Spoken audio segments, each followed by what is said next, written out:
I mean, people don't even have words for how intensely you care about this industry. And people can tell your heart through everything you do. We're just honored to have you like in this time, in this industry, ahead of your time.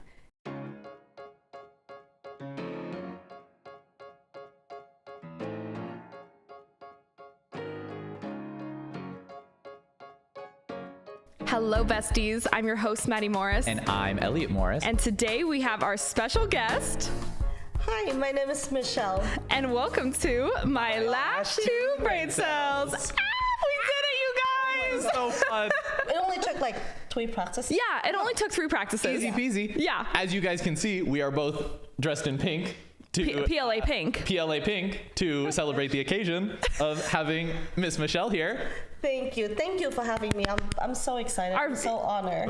Oh, we're honored. Our very first official guest outside of the Lightheart universe, Miss Michelle from PLA. You guys know her, you love her. Today I posted a story of my outfit and I was like, guess what I'm wearing? Like, guess why I'm wearing pink today? Who's on the podcast? And my DMs are blowing up. Everyone is like, you do not have Michelle. I was like, I do. She is in my home, you guys. She's here.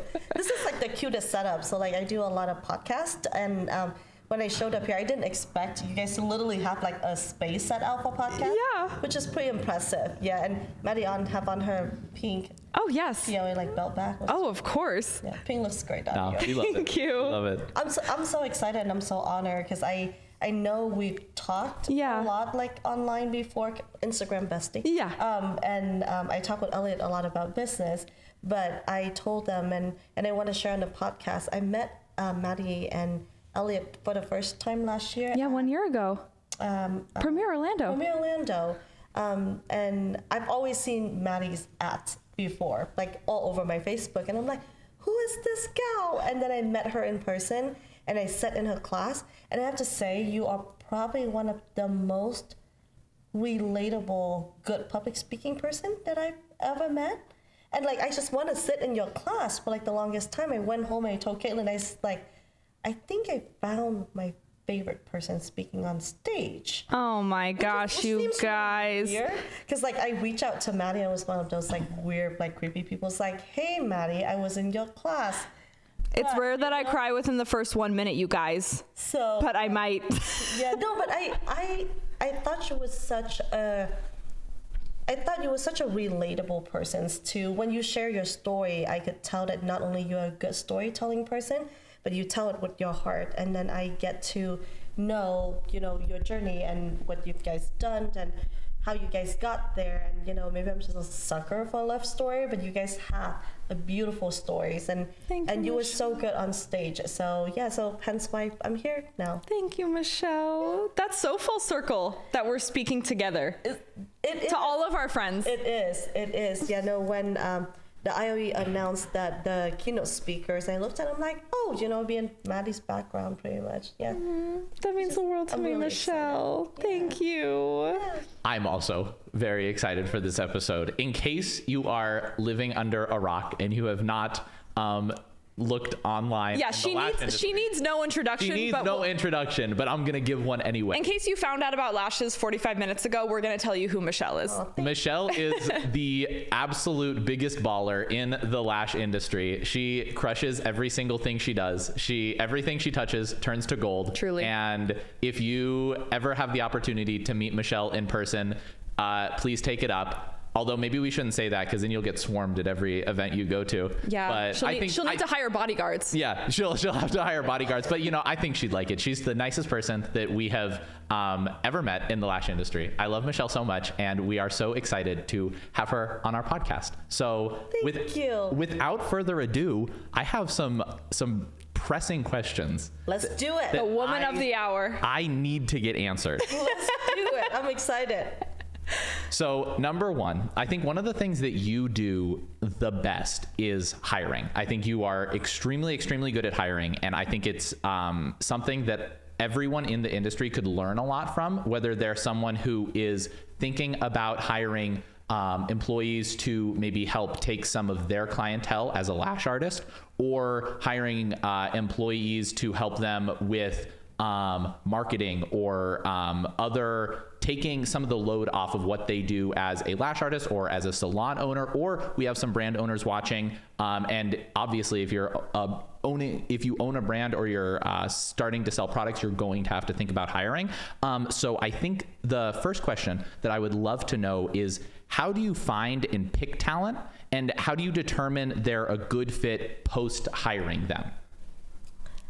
So hiring, I feel, is always the challenge of any business that you go, right? Yep. I mean, you can bet on yourself. You know how hard you're going to work. You know what you want.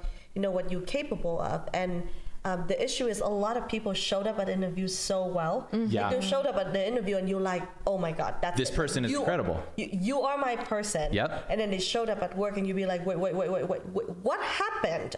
I want the same person. I got catfished. Exactly. Am I on catfish right now? What is happening? Yeah. So I did a lot of that at my early year that I owned a salon. I think it happened more to me at the salon than it does when I own a brand. Or maybe I think maybe you've gotten better. Yeah, I've just kissed enough frogs, that I now know kind of my person.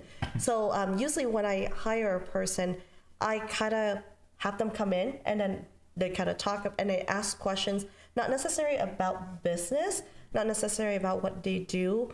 I want to know them as a person. So if you come to PLA, if you've been to my salon before and you've talked to my team, the one thing that you will find in common is they love PLA. But I see the same thing as I showed up at Lightheart. Like, everyone say hi to me and it feels like a family, right? So we find the right fit for personality, and then if the person have the skill set for it, that's great. That's always as a bonus. A lot of time we train them to get them to the level that they need to be. When we hire higher positions in our company, especially if you're a brand owner, I hire a lot of the big positions of our company, like our controller, which now Papa Jeff is actually officially our VP of Finance. Woo! Shout out to Jeff. I know, he's amazing. We have his name pop up with a rainbow. It's so crazy because there's so many people in our company that make such a big difference in our company, but I find they kind of split into two groups. The one group where you hire them because you see the potential of where they can be, and then you can train them, put in the knowledge, the patience, holding hand, encouraging them to get to where they are. And there's another group of people in our company that's what they're doing for me, is they literally teaching me what they know, helping me get the company to the next level, and nurturing me and showing me the rope and all the things that they've already done. So my company kind of split out that way, and we jokingly call the other half the kids. And majority of people work at PLA is under the age of probably 25. Really? So like if you go to PLA, you see majority of them are between the range of like 20 to like 25 years old. So I'm 36. And I'm considered one of the oldest people at PLA. Oh my gosh, you're Mama Michelle. Yes, I'm literally Mama Michelle. And I feel like I've learned so much from the young kids because they're so hip, they're so cool, they have good work ethic, they are so passionate about things. And once you find the people that fit in with your moral compass, like you find your own tribe where they like the same thing, the people that are not afraid to put in the extra work to help you get to your goal. I share with them what I want for the company at the interview. What I use, doesn't matter if I hire a receptionist or I hire a controller, I usually say, this is where we are. This is what we do. This is where I would like to be. So I share with them what I really, really want as my dream. And I see if they buy into my dream. If they don't buy into your dream and they're just there to punch the clock, they'll be the first one out when you hit your first bump. They're not going to put in the extra hours or the extra effort to push you to the next level. So I tell them, and sometimes I tell them my crazy dream. Like when I interview Papa Jeff, I say, this is what I want. Sounds crazy because my husband I told him and he's like, that's crazy. That's crazy. And I said, I know, but I want people to help me make crazy a reality. Yeah. So I tell them at the interview, this is what I want to do. And you can almost tell instantly if they buy into it. Like how they react. Or they'll be like, it's just a job for me. I'm just here I'm here to do my daily tasks. Exactly. And sometimes you have people that just want to be there and do their daily tasks, and that's okay. But you can't put people that's just there to do their daily tasks into position that you're hoping will bring you to the next level. Yeah. So even if you hire a lash artist, right, and you go, hey, I don't really know if this lash artist is going to be with me for 2 years, 3 years, 5 years. Is this lash artist going to eventually run my education department? Is this lash artist going to help me run conferences? Or is this lash artist just going to clock in and leave and clock in and leave? And there's two different level of commitment.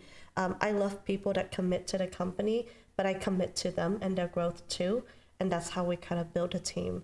And I've done a lot of things in just my journey as a lash artist and brand owner.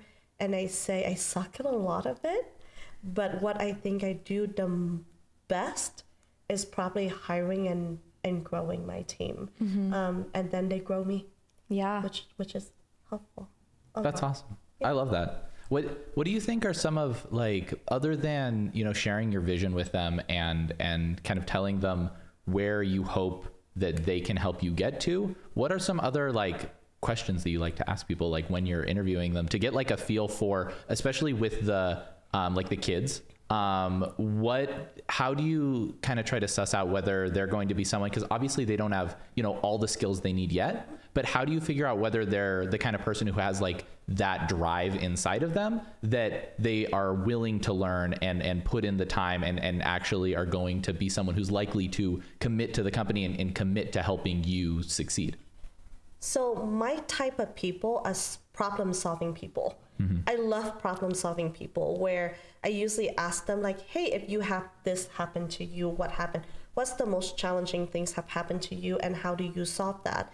There's not necessarily ever a right answer, but if they, which I'll bring you to something funny, we asked that questions at a lot of our interview, and just this past week we were hiring for our customer service positions, on-com customer service position.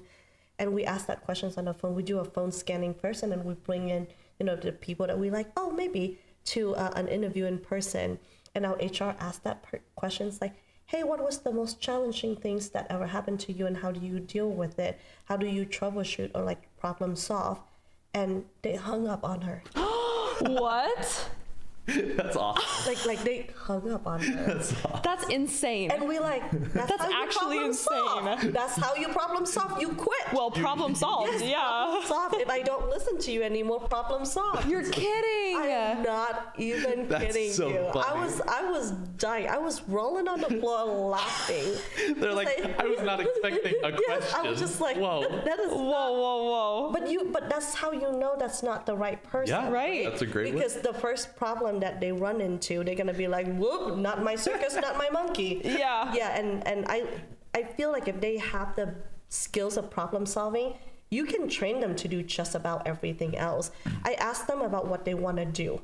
And I don't just ask them what they want to do, of like, what do you want to do in 3 years? What do you want to do in 5 years? I said, if you're not bounded by money and you get to do whatever you want, what do you want to do in life that make you like stupidly happy? Yeah. And I want to know what would make them want to work more and strive for that and get to their goal, right? Because it's not all just about mine. And once I know what they want, then it's my job to align what they want and what I want together.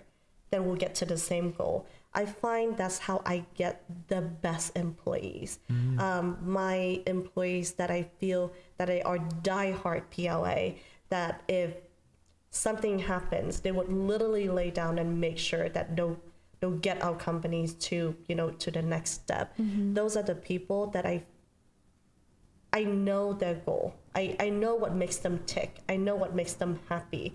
And I just make sure that my goal and their goal are heading at the right direction, the same directions.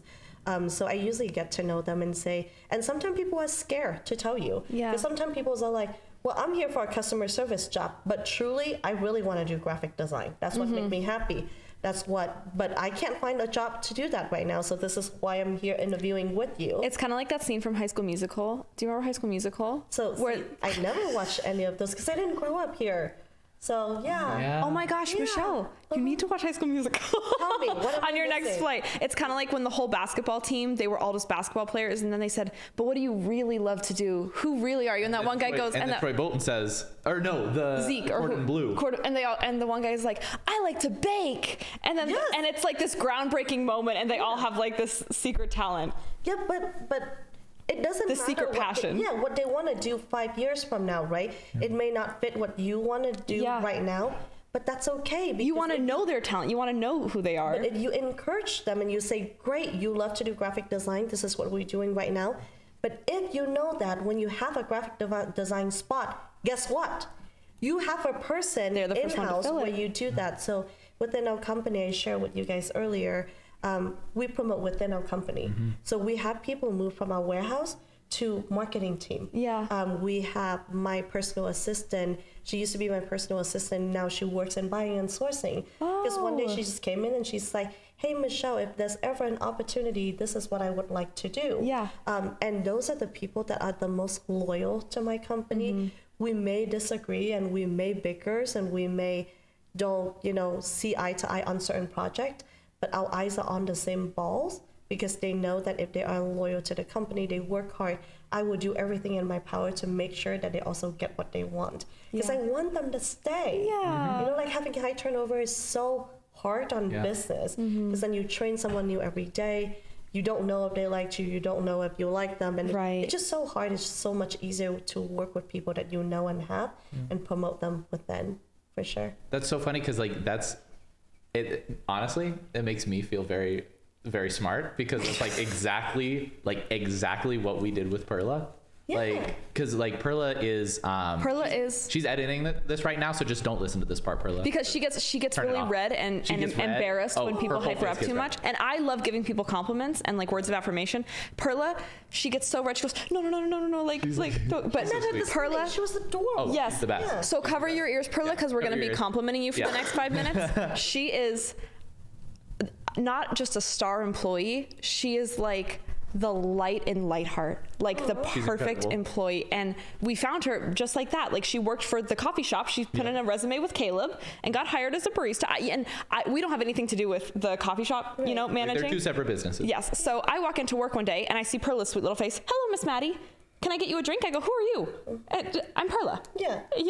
So she just sprung into Lightheart. She spawned into existence. And when we needed someone to do fulfillment and we needed someone to ship out packages when we first launched, she was so happy to do it. And we had our interview with her, and it's just like that. It's okay, well, what are your goals? What do you want to do in your life? Right. What's important to you? What does your friend group look like? What do your hobbies look like? And I remember Elliot was so nervous because it was his first time really having a formal interview. Yeah.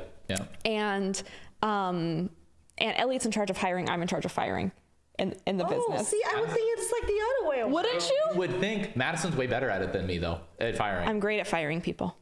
Oh. Imagine me firing you. I'm exactly. See. But if wouldn't you expect- fire people, do people feel good that you fire them? Yes. Okay, so because some people have that talent, She does. some I people don't. have a talent of having a very difficult conversations Yes. with someone, and then they left the room and they feel like, oh, that was great. Yes.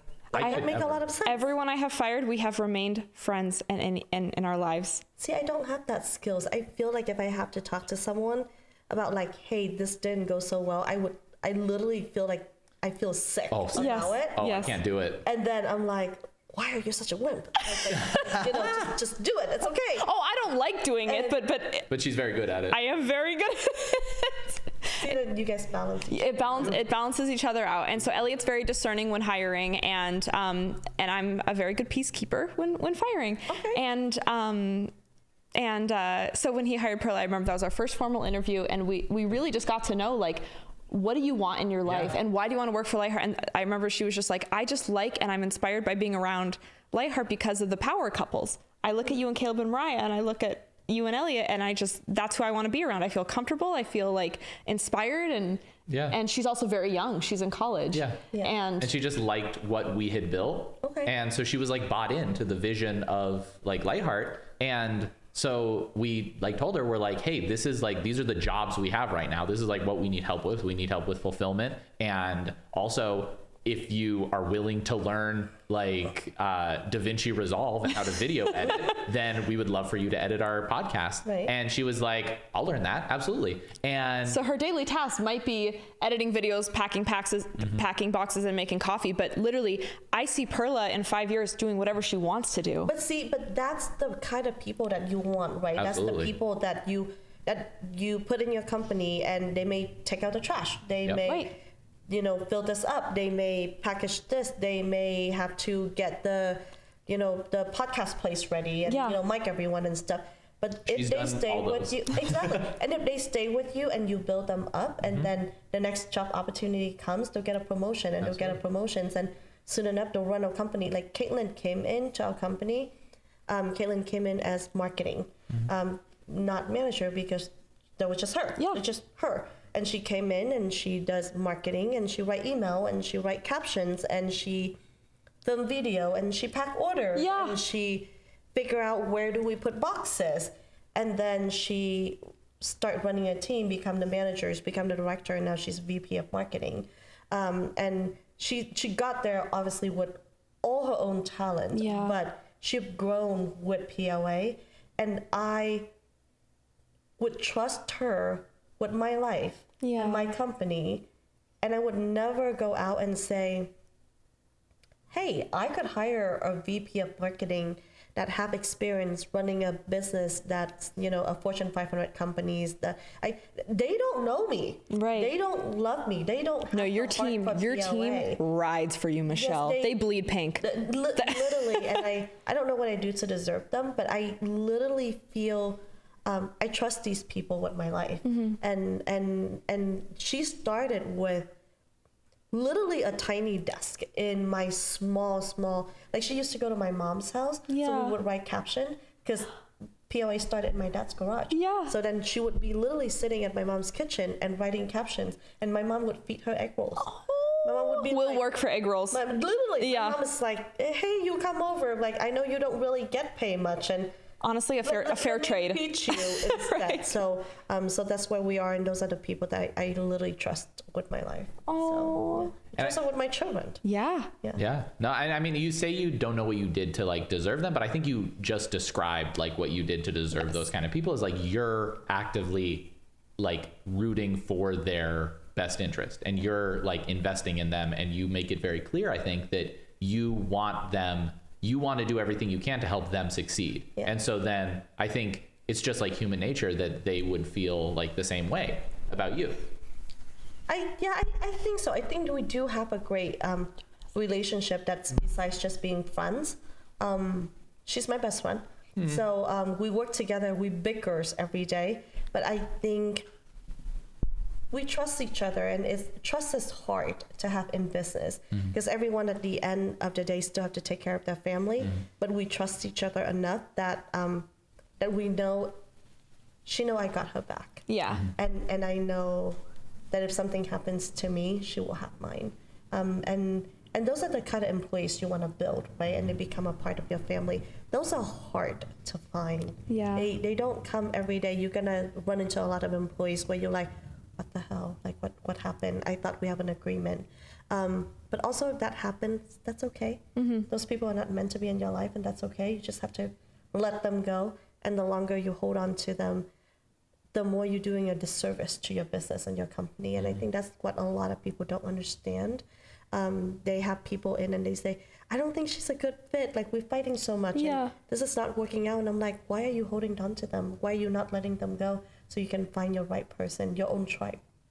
Yeah, that's great. I have to tell Elliot that, because you get so discouraged when hiring, and Elliot always is like, I'm so stupid, I'm so dumb. Like, did I ask the wrong thing? And I'm just like, Elliot, every single person, no one has built a perfect team on day one. No one has done it. Not a single company in the world, Well, I just feel like I'm particularly bad at it. No, you are not particularly bad at it. You are No, because like here's the thing. You're very good at it. I feel like we just got like so insanely lucky with Perla that it's like, okay, it makes up for all the mistakes I made, but I don't think that was anything I did. I think the fact that you care so much, it tells me that you will have like the most incredible. I'm committed to getting better. You're committed, but it's okay to like not make mistakes, but it's okay to like figure it out. Yeah. What do you think went wrong? Well, I just feel like it was kind of what we had mentioned earlier is like, I feel like when I'm thinking about like looking to hire people, I feel like I am really bad at figuring out whether someone's going to be a good fit until like we're a month in. And I feel like I just wish I could compress that and like have the right questions and like know what to ask and like be able to like understand them so deeply, like see in through the interview. you. Yes. Exactly. Yeah. Exactly. That like, I don't have to go through that month to figure out like, cause then it's like, okay, then you've hired them and then it's like, oh, it's not a good fit. And then you're like, oh, now what do I do? But then here's the other thing that I think about is then it's like, okay, am I just not giving clear like direction? Am I like, is it me or is it them? Is it like, am I just not putting this person in an environment where they can succeed? And so I think and I think oftentimes it is what I'm kind of, I think I've realized is that like, well, you're learning how to be a boss too. Yeah. And that's a huge learning curve. I mean, the other thing too, and maybe this is like kind of a different topic, but I think part of it is we're just now getting to the size where the business isn't just, me and Madison. And so I think one of the things that I felt all the time with like our first hires was that they were just like people who I was paying to help me. And not people who were like working towards a greater cause. Because like ultimately all the good things that came out of the business were just benefiting us. Yes. So it felt like selfish for me to expect a lot out of them, because to me, and I think this was wrong, but I feel like maybe it's just me, but I feel like maybe other people feel this way, that it's like when I am hiring someone, it feels like if I am hiring them to do something that I don't want to do, I like feel bad because I'm like, I don't want to do this. I don't want to make you do this also. No, I don't think that's fair. I feel like if you hiring someone in to do something that you, whether number one, have no time to do, don't care to do, or you hiring them in because you no longer have the time to do it, right? You need to have your talent somewhere else that you can scale this business. So for the longest time, I run my business, and not until I met a few people on my team, I no longer just learned to run my business, I learned to scale my business. And that's two completely different things. Every day when I ran my business, I would show up and go, what's gonna go wrong today? What's gonna happen? What fire am I putting out today? What customer is mad and pissed off today? What caption has to go on today? What video has to go on today? Now I'm at the point that I want to scale my business that I don't really care what caption goes on today.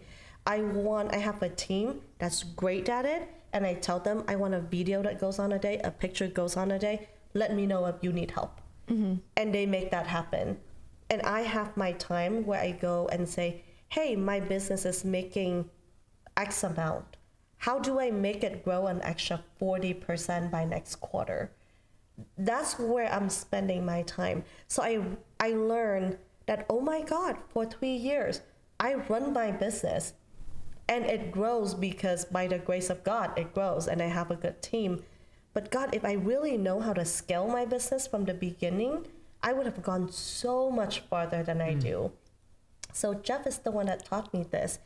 He brought in people into our team, and then he say, hey, now you are VP of marketing. I want you to do this. You are human resources. Now I want you to do this. As the president of the company, why don't you figure out how to do this? All of the thing that he's handing out is what I used to do.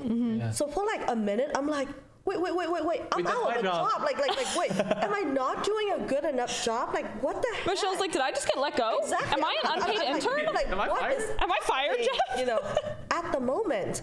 And then I came to him in like a sheer panic almost, and I'm like, wait, Jeff, what's wrong?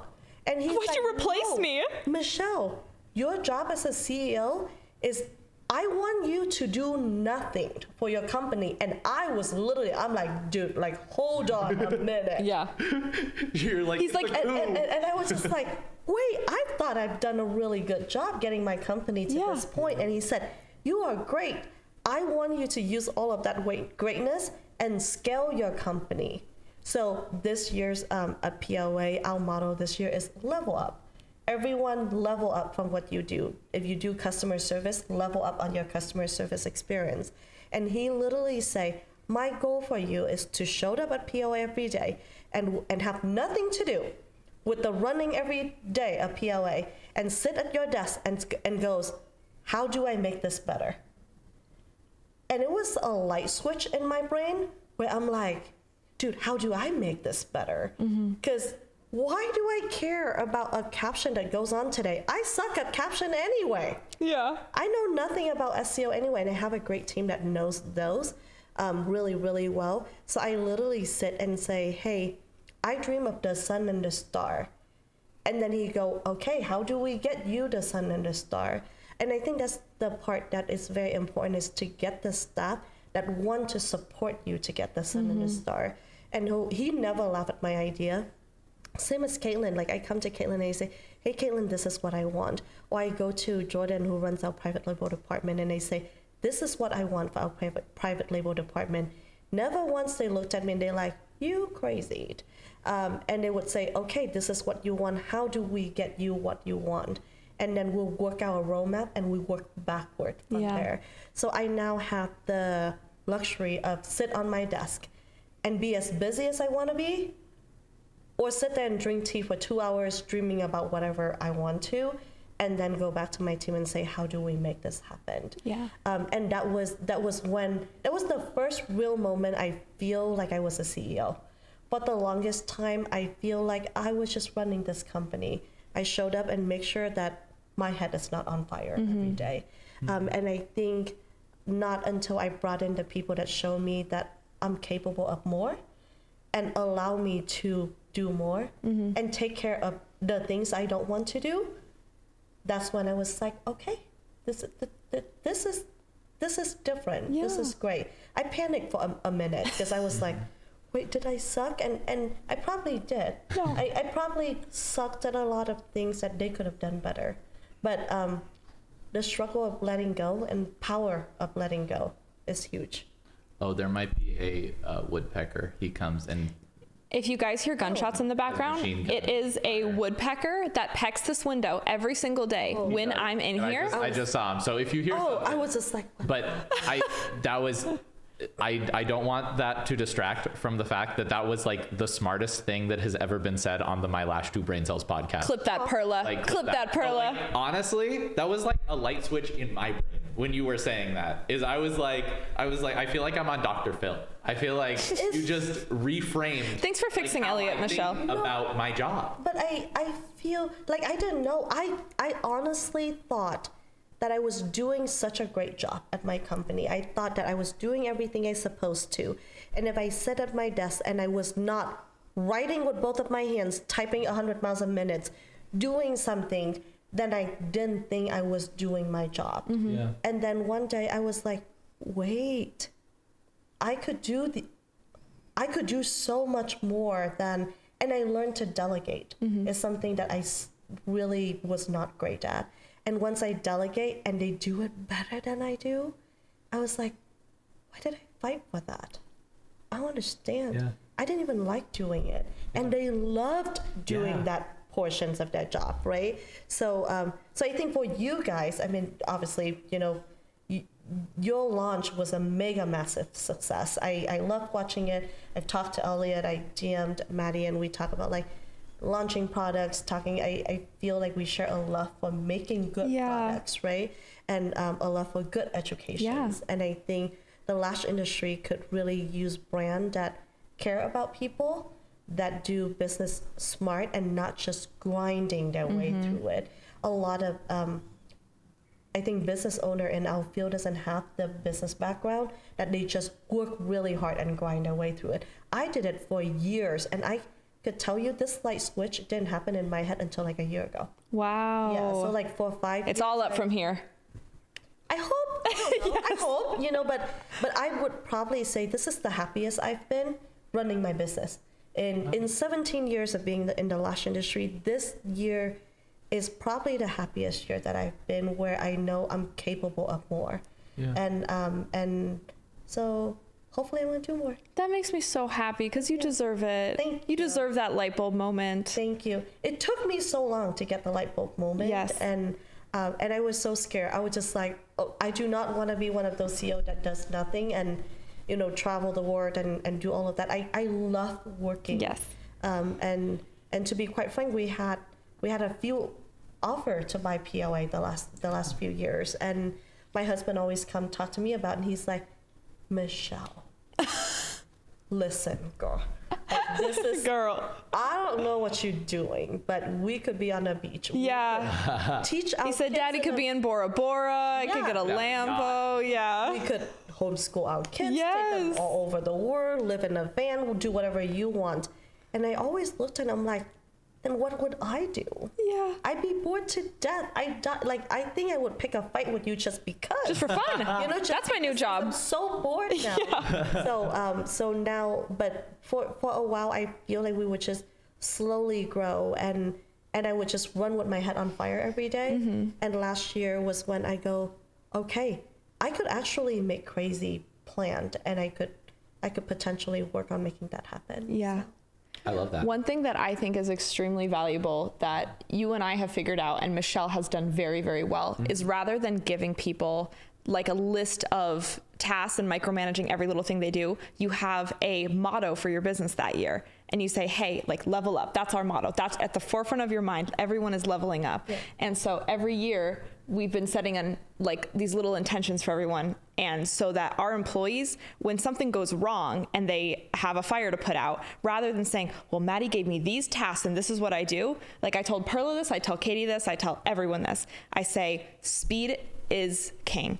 I want things to be done quickly and well. And so if there is an option for you, like somebody says, somebody gives you a customer service request and it's kind of annoying and it's really long and they need all these things done, rather than saying, I'm going to put this off until later, or speed is king. Our customers need things now. It'll take you 20 seconds. Just do it. Just get it off your plate. And so they don't have to be asking me all these little things. That is one of my like little values for them. And so we just give them a value. And we just give them a little phrase. Well, and I think an important part of that too is like giving them the agency to do that, and like making them feel like, oh, I have the authority to do this. I don't have to ask about this, and I don't have to just follow like this, this list of things. Giving them like more of a goal to shoot for, and saying you have the authority to do this in whatever way you think is best. And I think that's a hard thing for a lot of people, and it was a hard thing for me too, because it's like then you have to like trust them to do it well. And I think I still struggle with doing a lot of things myself, because I'm like, well, I hate doing this, but I feel like I'm gonna do it better than anyone else will do it, so I'm just gonna do it and not ask someone else to do it. Mm-hmm. But you have to trust. But every time we do that, it's like it's been much better. So if you're doing that, it prevents you from doing something else that only you can do. That is so true. And I am such a control freak. Delegating and learning how to let go was probably the hardest thing for me to do, where I go and I look at someone, I'm like, no, this is how I want to do it. This is, and I feel like my best friend Caitlin has such a hard time with that too. We big on tasks because it gives directions for our team member, but also they know us enough that if none of us is in town or we were unavailable because we were at a meeting, what they usually say, typically, I think this is how Michelle would like it to be done. Yes. And you have to trust them to make that call, and you have to be not mad at them if they make the wrong call. Yeah. Because they had your best interest at mind. Exactly. You trust them too. Exactly. Because when sometimes you come back, you're like, wait, you thought I wanted that? But I did not want that. But also they make the best judgment call based on what they think it is, and that's a part of growth, right? Yes. You go back and you're like, great, okay, you make that call. I would have done this next time, but I think that was awesome. Yes. You actually have the balls to make that call. Yes. Versus just sit here and wait for 2 angry stewing customer to turn into a fireball of just madness. Yeah. So so I love that. Speed is king. You have to take care of your people like right now. And I think that relationship that you have with your team will grow over time. If you have this, your trust with each other will also grow over time, and then they'll know you more. So like my assistant now she knows, like if I looked at her, she knows what I want. And she knows if you look at her like this or you look at her like this, she knows. And sometimes I look at my husband's like, the hell are you looking at? I'm like, what? You're like, why don't you know? My assistant would understand. Yes. But I've been with my husband for 18 years, but we don't work together, so we know each other outside of work. Yeah. But at work, like I would have to tell him, like, baby, this is what I want. But then I look at Cynthia, and Cynthia's like, I got you. And then I'm like, see? My work wife. No, I know. Yeah. Katie knows what's going on in my brain at all times. Yeah. We're at the conference. She's like, we need to get water. We need to go take a nap. We need to go change our clothes. We need to take our bras off. Like, we need to go do something. Like, she always knows exactly what we need in order to function as well as we possibly can. I never need to ask. But see, like Katie to you is like my Caitlin. You're Caitlin. Like Caitlin and me text the same thing to each other at the same times. It's really weird. Like, it's so strange. Like, we text each other and then we start laughing, and then she reads what's in my mind. Like, if we see anything, any video, any new trend, anything comes out on social media, instantly. Or, like, we'll just get on the phone and we'll be like, oh my God, did you see this? And she's like, this is what we're doing, 1, 2, 3, 4, 5. Those are the people that if you take care of them, Caitlin knows. Like, Caitlin knows that I got her. Yes. It's not just the money that she makes here now. I didn't know that you guys were best friends. She's my best friend. That is so sweet. Our husbands are very annoyed at us because like we work together and we get home and we talk on the phone for about 2.5 hours every night. Oh my gosh. It's ridiculous. I hate phone calls. I don't like calling anyone on the phone. Really? I don't like it because I'm a yapper and I talk too much, so I don't like phone calls at all. But I'm not even kidding. If I get a phone call, I don't even answer it unless it's Elliot and Katie. It could be the IRS. It could be whoever, a long lost relative. I'm not picking up the phone. But at the end of every day, I have like a 1-hour FaceTime call with Katie. What do we talk about? I don't know. But every night I see her little face. Hi, Maddie. Hi, Katie. Yeah. All night. It's the best. I feel very fortunate to be able to work with my best friend. She became my best friend after she worked with me. I have a really big family. So I have siblings, sisters, brothers.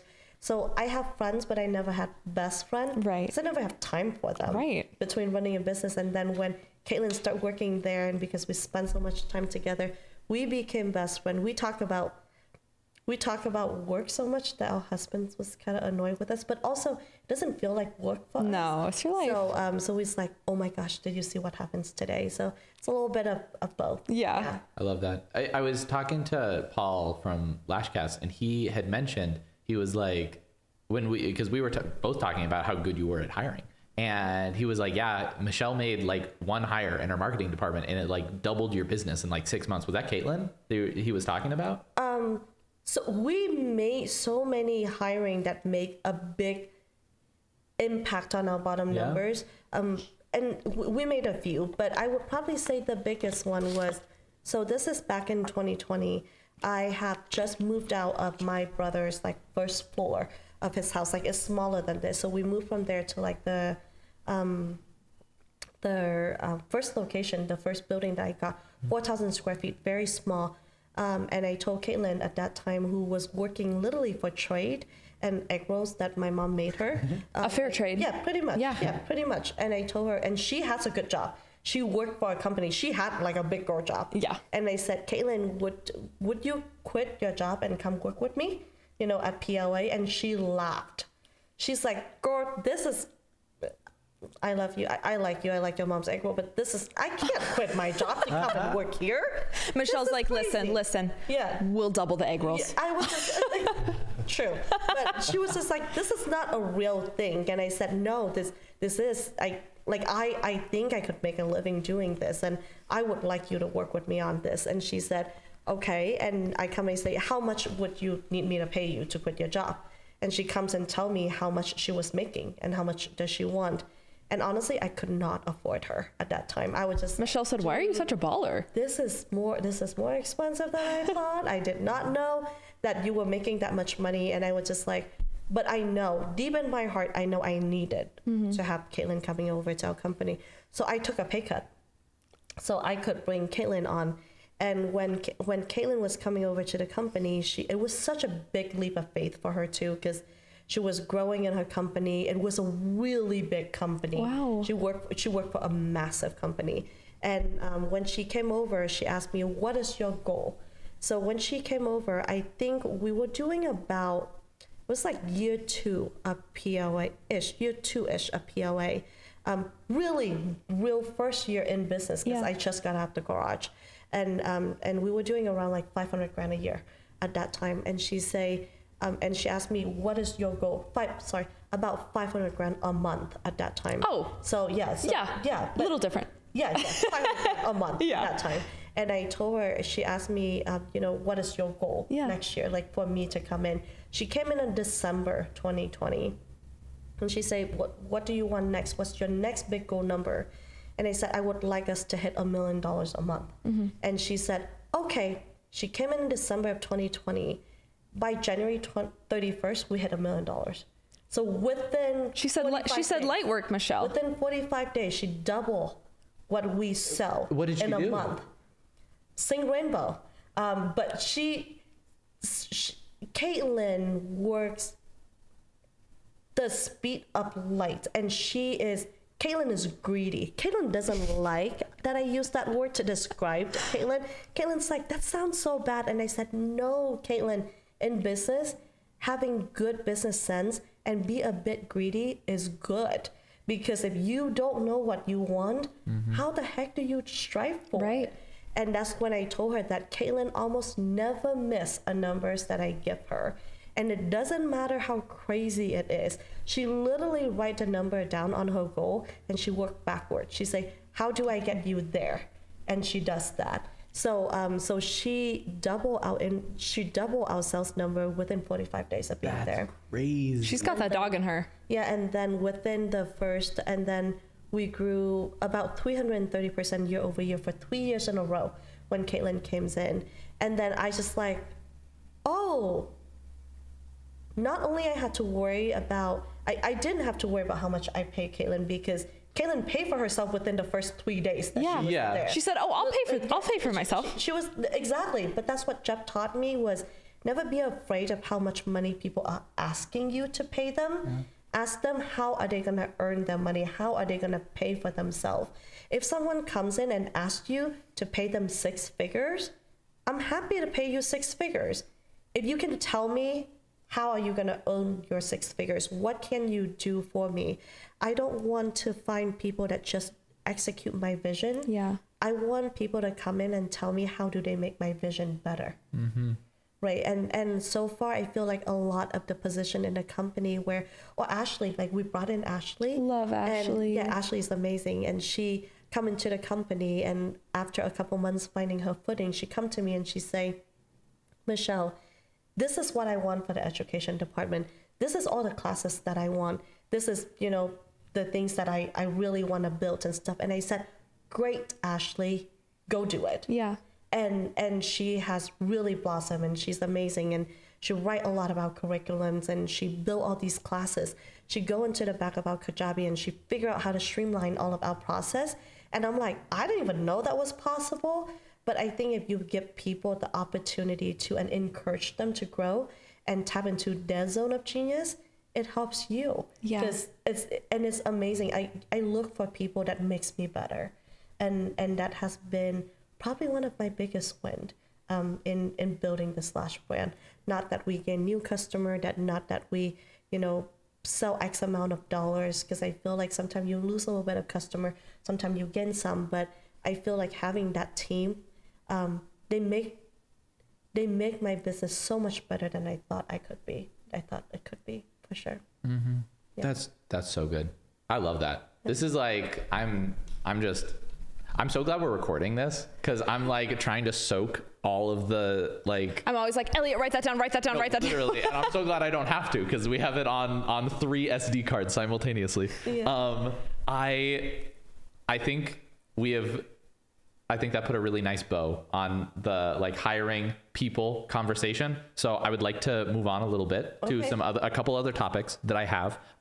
The first one is, I think it's very interesting. Obviously I think you and PLA have been the most successful company at like vertically integrating with manufacturing.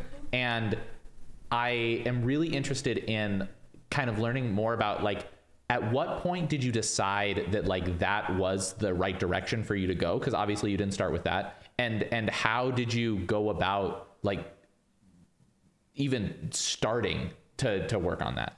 So the first probably about a year and a half, I didn't have my own manufacturer. So I faced the same problem as a lot of Lash brand does. You know, you go find your product, source it, buy it, got a couple good shipment, got a bad shipment, got a couple good shipment, got a bad shipment. And then I make my first trip back to Vietnam.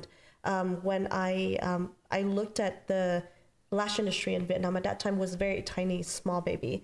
And I had this idea that I wanted to make, so I launched with ProMade lashes, which had a lot of heat at that time. I kept getting, you know, good batch, bad batch of lashes, and, you know, just like everyone else, facing the same problem. So I went back to Vietnam, and then I came back and I say, hey, I started selling PLA with ProMade lashes, and I got a lot of heat for it because everyone was selling like Russian volumes, you know, regular 0.07, 0.05 lashes, and I came out with really, you know, pre-made. One of my mentors stopped talking to me. No way. Just because you came out with pre-made? Yeah, because she was such a die-hard Russian volumes fan. But think about it, this was like 6 years ago. Yeah. But I teach and I see so many people actually really struggle with learning how to make a fan. Yeah. And I figure if I could make really good pre-made, how's that going to change their life? So we start with pre-made, and back then you would pay people to actually like make a fan, like physically sit and make a 5D fan and put in a box. Really crazy. And then it get very inconsistent because when you get busier, instead of having one person, you have 5 people, and the fan is more narrow and more wide and more whatever that is. Yeah.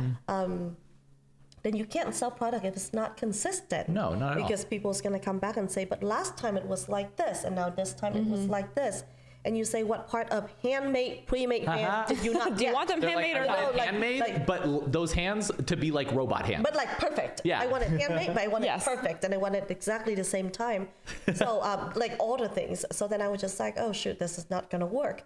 So I talked to the gal that was leading the team that was making my fan at that time, and I say, how do we commercialize this system? Yeah. So I went back home, talked to her. We talked about like putting lashes in a mold. And then that's how my little manufacturers was born. It was literally start with like 6 girls, and we figure out how to put things into perfect order and then make them, and then, you know, start there. Then I came back home, and then COVID hit. So when COVID hit, obviously start there first, and then, you know, kind of spread all over. And by the time that COVID got to the state and all shut down, everything kind of shut down for us. By then, I have a manufacturers that has probably about 70 or 80 people at that time, since last time I visited, because it was like a year and I couldn't see them. So COVID hit, it got shut down in America and everywhere in the world. I got a phone call from the manufacturers and say, hey, Michelle, we got this notice. In about 3 or 4 hours, the whole entire like province was shut down. They tell everyone to go home. And in Asia, shutdown is not like us shutdown, where all of us drive to like IKEA and Home Depot of course. Like, you know, upgrade our house. Like we just out and about, everything there is, because it's America. Over there, shutdown is you literally have to go back to your house. You place order for your groceries with the military, and then they buy it and then they drop it off at your house. That's how they do shutdown. Because the medical system is so bad, and if it really spread, they have no way to prevent it, to treat people. So they say, we now have an option to either stay where we at or go back home. And I said, why are you calling me? Go home. Yeah. Like, go home. I mean, it's a shutdown. It could be 21 days, it could be 2 months, it could be 6 months, who knows? Go home. And they say, no, we're calling you because we want to get your permission to stay at the manufacturers. And I said, for what? We don't have a full built out kitchen. We definitely do not have housing and homes in place for 80 They were going to have a work slumber party? So pretty For the much, shutdown? That's what happened. That's what they were asking you. Yeah, and I told them, I said, I don't think I could be responsible for it. What if one of you guys gets sick? Right. Like what happened? And they say, it's okay, we have people at home, and not all of them was gonna stay. About 50 or 60 of them were gonna stay, and the rest of them like went home. And they said, if you give us the okay, we'll make it work. And mind you, they called me at like 3 o'clock in the afternoon there, so like 1 o'clock in the morning my time. Yeah. And I'm like half sleeping, and I'm like, Okay. I don't know. I think this is a bad idea. I don't think so. I mean, it's a matter of life or death. This is just lashes. And they say, this is what broke me, was they say, but if we all go home and it's shut down for 21 days, you have no lashes to sell, Michelle. And then I was like, but you could die. Like this is no joke. Yeah. You know, I mean, at that time, nobody really knew. Yeah, you didn't know how bad it was. People really didn't have the tolerance for it. It's not like now people get COVID and, you know, don't be sick, but they'll be fine. But back then people were really dying, you know, from it. So I say, no, you go home. And they say, no, we'll stay. If you say it's okay, we'll stay. And they said, how are you going to make it work? And they said, we'll make it work. They went out, bought rice, bought food, bought dry food that lasts them for 3 weeks. They stay. And then what they did was they did the lashes, and then they would pay a truck that drive into town to drop off food, like military truck. They would pay the military truck money to put lashes on the bottom of the truck and drive it to DHL port. That's how. I can't believe what I'm hearing. How do you find people? How did you find people who were willing to do that? Who wanted to do that? We just have good people. That's crazy. And also, it's in my town. The town that we had the manufacturer at that point was very poor.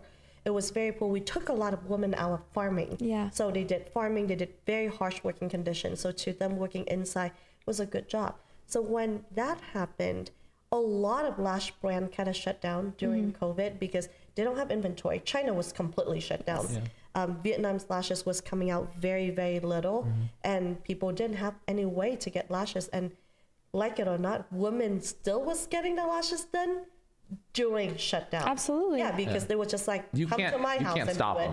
So we were one of the few company that actually was shipping and have inventory throughout the whole entire shutdown time. That was when I knew I have to make it work. Because I started the group of manufacturing really was to serve what I needed. Yeah. And once they did that, I was like, I can't fail these people now. Yeah. And then we figure out a way to multiply, so then we could get in employees, you know, work at more manufacturing. So now we have 5 plants, and we make lashes out from there. And it really helped us in terms of product development. So if I have an idea, I write it down on a piece of paper. We do some sketch. I get on the phone with them when they open at, 7, 8 o'clock our time. And then we talk about the idea. I could have a product from an idea in my head to an actual physical sample in my hand within 5 days. And 2 days of that is shipping timed.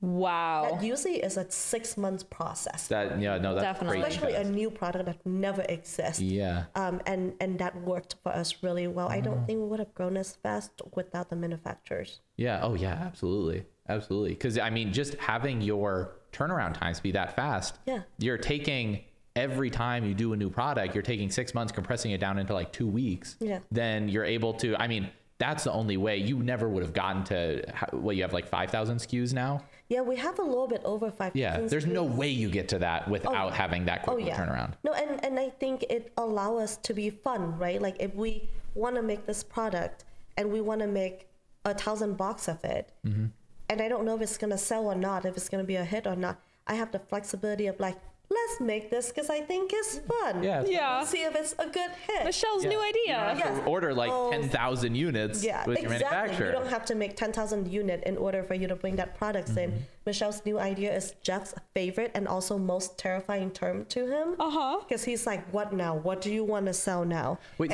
so how much like range does your like manufacturing capability have now? Like how what kinds of products are you able to like manufacture like yourselves? So we make lash tray, we make all kind of promade. Our promade range from 3D up to 20D.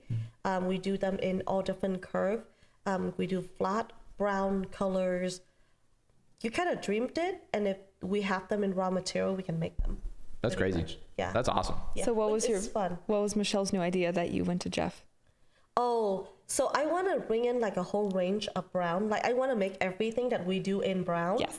And we brought in we had 5D, 10D promade brown, wet set brown, which is amazing. We brought in the whole entire specialty line in brown. And everyone keep telling me like, more things in brown. So one day I like took a picture screenshot of something that people like request, like a bunch of things in brown.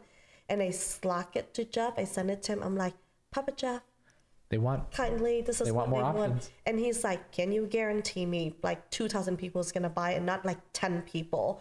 Because sometimes I bring in stuff Yes. and it's so niche that people's like, okay, I love that, but only like 100 people will Yes. buy that, you know? And same as tweezers, but I kind of smile, and a lot of time I do it first and I ask for forgiveness later. Yeah. Because then he'll see it like arrive at the warehouse and he's like, what is this? Michelle's new idea. No, it's so funny. I get so many DMs all the time. And, you know, as a brand owner, like, obviously, you can't please everybody, but people expect the world from you. Yes. They They're expect... like, Maddie, make this. Make this. Yeah. I spend a year putting everything I've ever had, every penny I have and more, everything in my whole life, into our signature collection.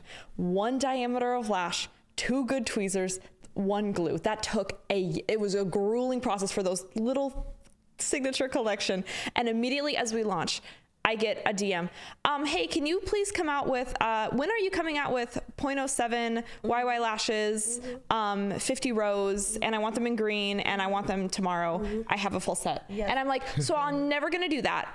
But like, Thank you for asking. Yeah, I think most people don't understand that from an idea to an actual physical product, How like much work. in-house is how much work it is.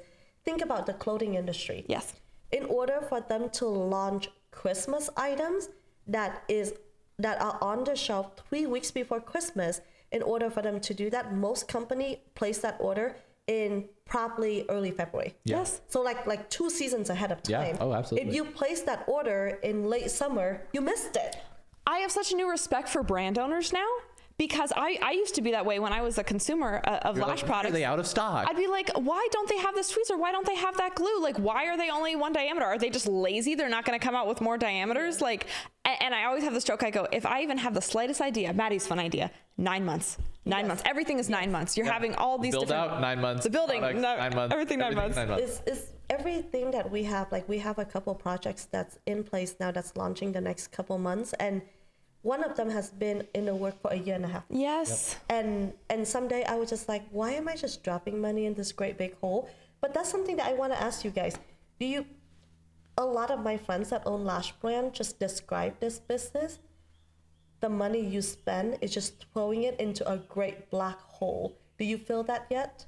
I haven't felt that at all. No. That's awesome. I mean, part of it is like No, to rebuy your inventories. to rebuy our inventory. Yeah. I really don't. No. Like, I'm surprised. I expected. I love selling lash products. Well, no, I honestly expect maybe it's because I had heard that, and it was because I was coming from also like an industry like in engineering where we have much thinner margins.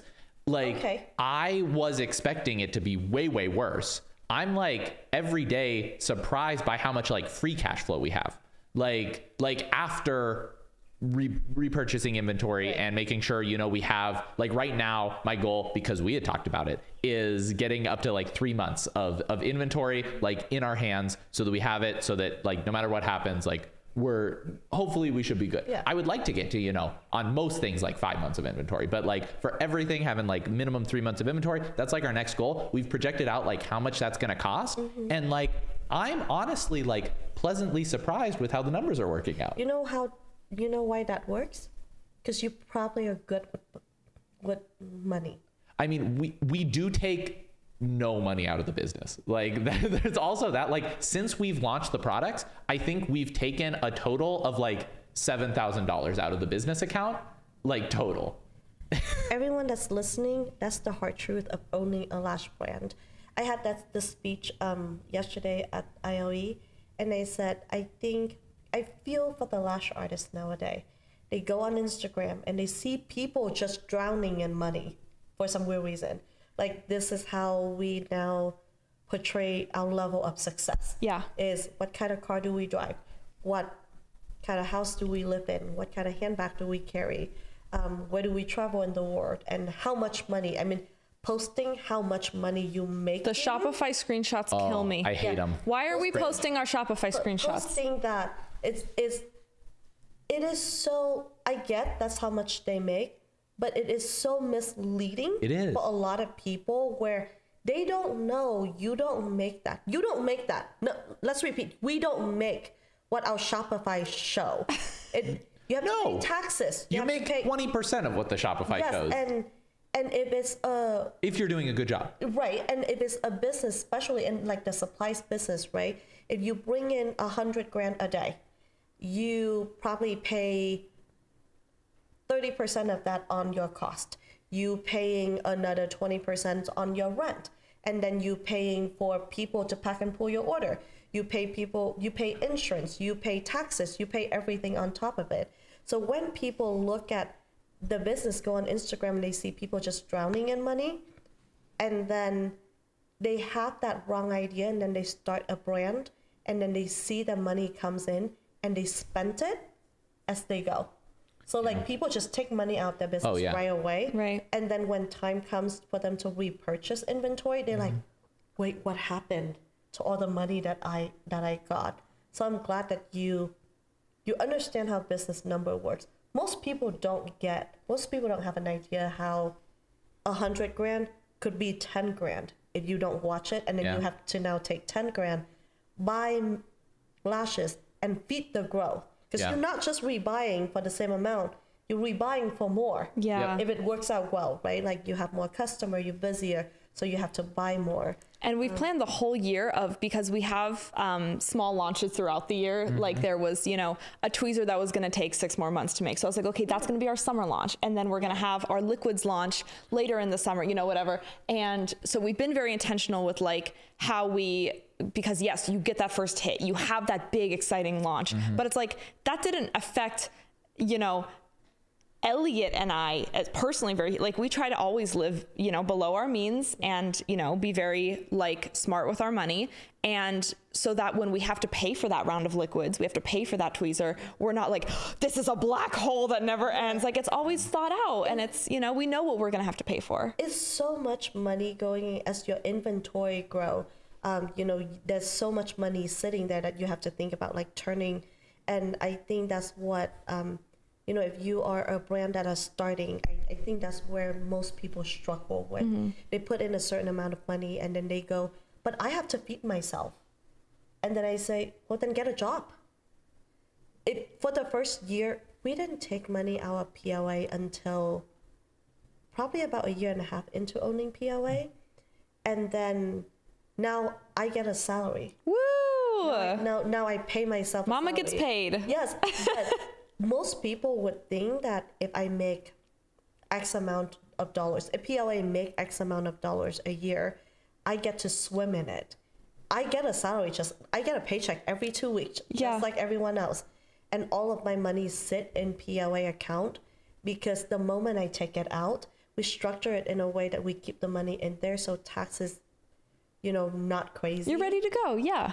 Before I take any amount out, I always go to Jeff and I say, I need to take this much money out for whatever reason. Yeah. I need another investment. I need to put money in XYZ. He always tell me, if we run that through payroll, this is how much it's going to cost. And I just asked, I just came and told me, I said, I need to take $100,000 out of the PLA account.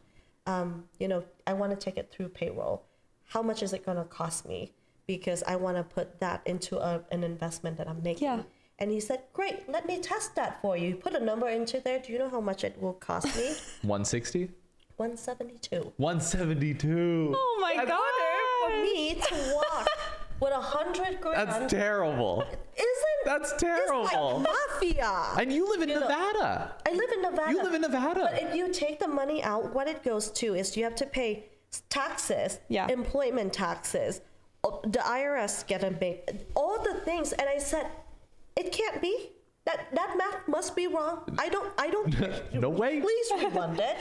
And he runs. Is that a typo, Jeff? Like, and he's like, same number. 172. If you want to take out $100,000, it costs you $170. Okay, wait. So is there another way you can take money out of the business, like as a dividend or something that's better? So you can't. You can take it out in a dividend. You also still have to pay taxes on it. Yeah. But if you take it out as a dividend, then you have to pay everyone in the business that way. So in our company, we have a family-owned company. Yeah. So me and my husband owns the company, but also my brother, my sister, and my parents, because they help building the company, they all own a percentage in the company.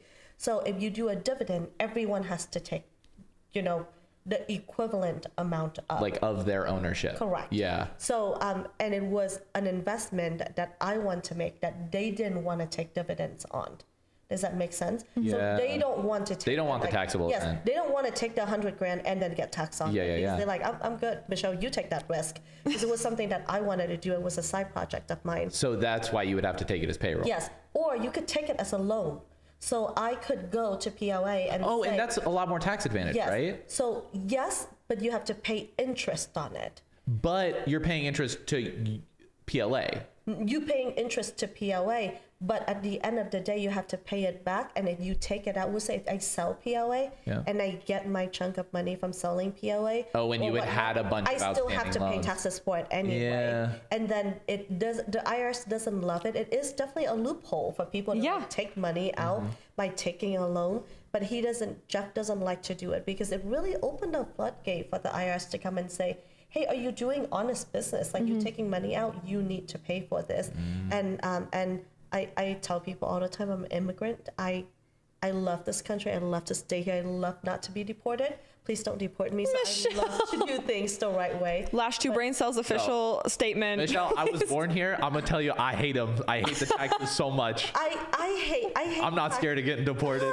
I hate taxes here, but coming from the country that I came from, gosh, do I feel lucky to be here. Yeah, well, I mean, yeah. The taxes are the cost. The taxes is the cost. My kids go to a charter school that's paid for by the government. It's a great school. I drive on good road. Like, I grew up on dirt road, where if it rains in the summertime, I ride a bike to school, like bicycle to school. Yep. If it rains in the summertime, we didn't have paved road, so it would be muddy, and you can't ride your bike on mud road. So you would have to push your bike in the mud that it goes like above your ankle. And then it's so have you ever push a bike in mud? Oh, terrible. Yep. And then you're just pushing, and you're like, okay, can I just throw this bike away? Obviously, you can't. I have to go to school? Exactly. But I'm just so incredibly grateful to be here. And I'm launching a new company. I can't share tons about them yet, but we're hoping to launch them in June. And our new company is called TAD, T-A-D. And I called it TAD because it's short for the American Dream. Aww. It is my American dream. It sounds so cheesy. Perla, put instrumental "I'm Proud to Be an American" soundtrack behind the next 30 seconds. Yeah, no, but I feel so grateful to be here. I grew up in Asia, and I love the country that I grew up in. I didn't love the country. I love the people that I was raised and around with, and really helped build me to who I am. But I feel so grateful. So yes, I don't love paying taxes, but I'm not. But we love having good roads. Okay, but Michelle, we love the roads. Here's the thing that gets me though. All the parts of taxes that are like beneficial to me, it's like, how much does that really cost? So our government is not great without money. It's so inefficient. It's so is what gets me. without money. Elliot, my love, we have 20 more minutes. Okay, we got okay. Next question, Ellie. We can't talk. I'm the time check. I'll talk about the government all day. That's part 2.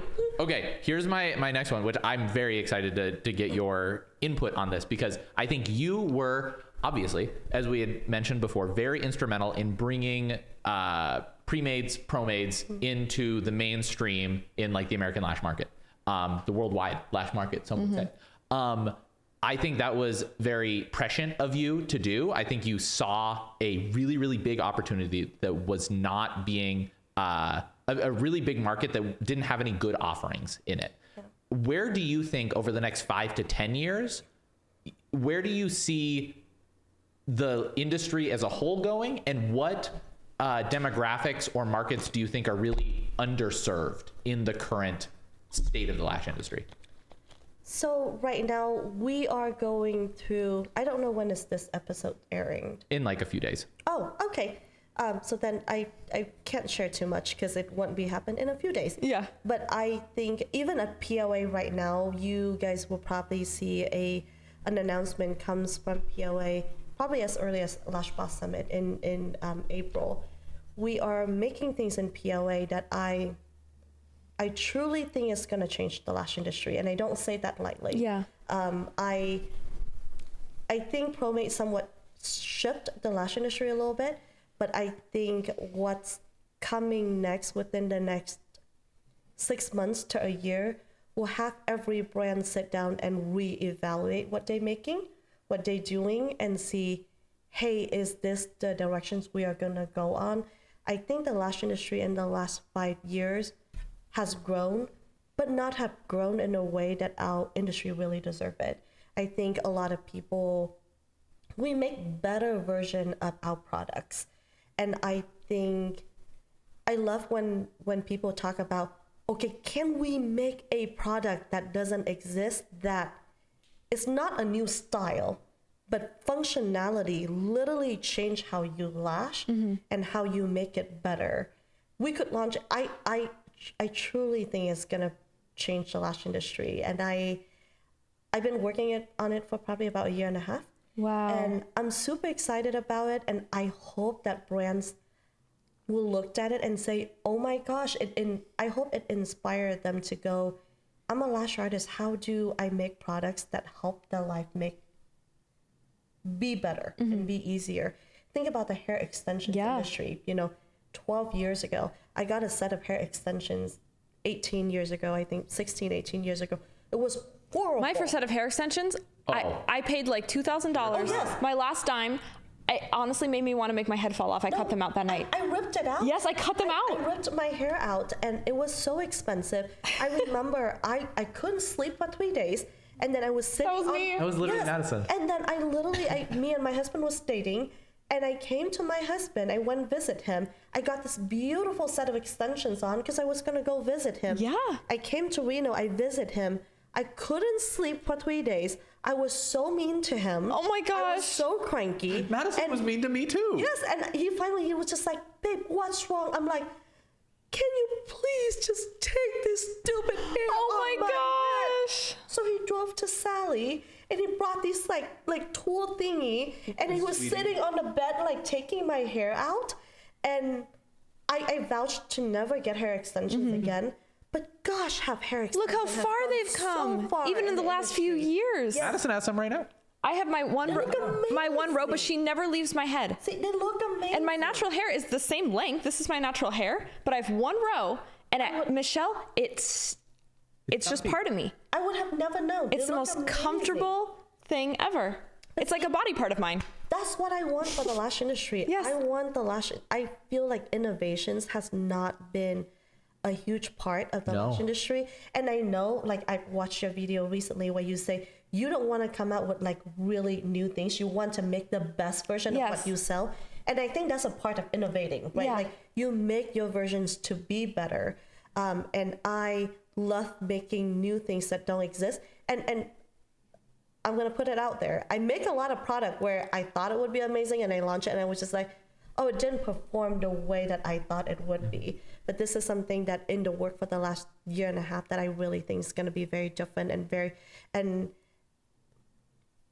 I think a lot of brand will probably dump 80% of their inventories and not sell it anymore. Let's go. After we stop recording, I'm asking about this. Yes, but that's what makes me so stupidly happy. Yeah. Like it's no longer about money. It's no longer about how much money Jeff, make sure the bills get paid. Yes. Yeah. Like if I come to Jeff and I say, Jeff, I really need to do this, he takes care of it, and I get to run like a kid in a candy store, and that's it. There's no better feeling than when lash artists come to you and they're like, this made my job better. There's no better feeling. Exactly. Makes it all worth it. It pays for itself. And I think a lot of people are good at a lot of different things. Like knowing you guys, I know Elliot is so incredibly smart when it comes to business, and you can compartmentalize things, and you look at things and you be able to go like, hey, this is what it looked like. This is how you achieved them.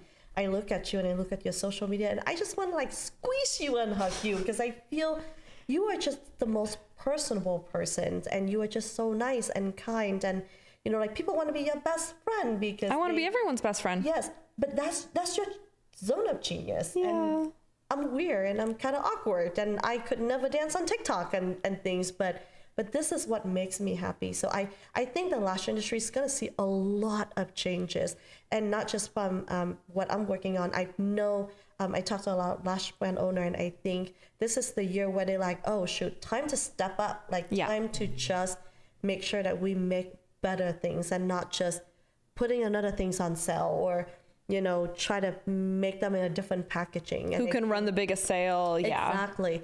And I think, you know, we talked to Jamie about this, and I know Jamie's is on a mission to you know, help getting the price of lashing in the UK up. Yes. Great mission. It's really low. I'm his biggest cheerleader for that. Yeah. And I think lash brand in America will also have to make sure that we are not on a race to the bottom for pricing. Absolutely. Right? Absolutely. And then lash artists, please don't join the race to the bottom of like, how can I sell them for cheaper? How can I advertise my set of lashes for cheaper? Because, God, that's so dangerous. The moment that you make less money than working a minimum wage job. Why are you doing it? Just make something better. And be comfortable selling it for what it's worth, to make people be able to charge more. Yes. And that was one thing that I learned yesterday, because it was our very first expo. Our very first trade show was yesterday. And we were the only booth, I believe, that not doing a sale. Yeah, we didn't do any sales. Oh. It was all full price. Right. And it was so funny because I was like, well, we probably won't sell a whole lot. So I told Perla, Perla, bring 15 of each mixed tray and just 15 glues. Luckily, I'm so glad she did, and she brought way more than that, because I go, people probably won't buy a lot of our stuff because we're not running any sales at this expo. We're just kind of like showing people. I wanted people to touch it and feel it and meet me, and I get to know them.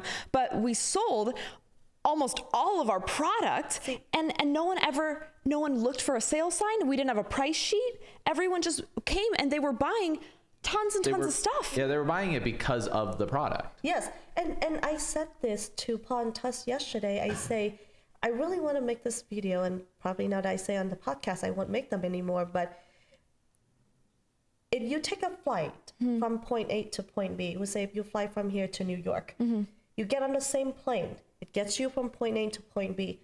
Why do people pay 6 times more the amount to sit in business class? And then sitting in regular class. Yeah. It gets you to the exactly same place. Result. So as lash artist, you want to give people the experience that you are the business class of the lash industry. If you go to Scottsdale, you get lashes, you want to find a reason to go to Lightheart, because you go there, you get your drink, you have a good experience. It's no longer just about a good set of lashes. Anyone can get lashes. It's about the experience that they get, right? And they go, ooh, I would pay more to go to Lightheart to get lashes done versus go down the street and get this done, because a lot of people could do good lashes. Why would they pay more for you? So you want to, let's not join that race to the bottom. Yeah. No. Let's not Your clients will notice the details. They notice the experience, and you'll just naturally get those clients that not only are happy to pay more, but they actually want to pay more. And I've actually asked my clients when I survey them, I say, why are you comfortable paying this? Because it was kind of a little insane to me for a period of time. And they were like, I looked for the highest price service provider. I looked for them using the most expensive product. I looked for that. Yeah. Not only am I happy to, but I want to, because it's the perceived value. I associate the experience with the price. And it's the same with purchasing product. But can you imagine, like, if you would go like get Botox done or fillers done or anything done, and you would go, well, plastic surgeon. I'd be scared of going to someone with a discount. Do you raise to the guy that charged you, $1,000 for a tummy tuck? I'd be scared.